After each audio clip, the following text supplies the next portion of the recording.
Watter stelling is korrek vir 'n stelsel in dinamiese ewewig? Die korrekte antwoord is D. Kom ons staan eers stil by die term dinamiese ewewig. Wat beteken dinamiese ewewig?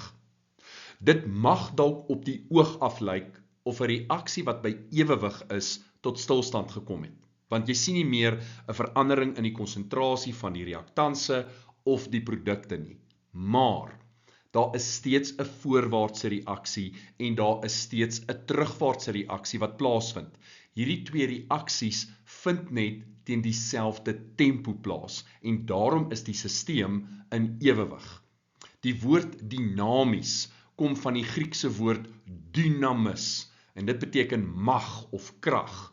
Dis waar ons die woord dynamo of dinamiet vandaan kry. So dinamies beteken daar is beweging, daar is aksie. Dis nie stagnant nie. In dinamiese ewewig word alle reaktanse nie opgebruik nie. Soos daar produkte vorm, ontbind die produkte weer om reaktanse te vorm. A is dus verkeerd. By B ontbreek die woord tempo. Die voorwaartse reaksie tempo is gelyk aan die terugwaartse reaksie tempo. So omdat die woord tempo nie daar voorkom nie, is B verkeerd. Dan C. Alle stowwe in die reaksie is gelyk in konsentrasie. Dis bloot nie waar nie.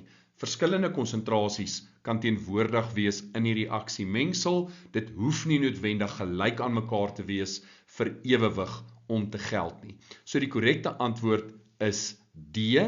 Die konsentrasie van die reaktanse en produkte bly konstant. En dit is presies wat bedoel word met dinamiese ewewig.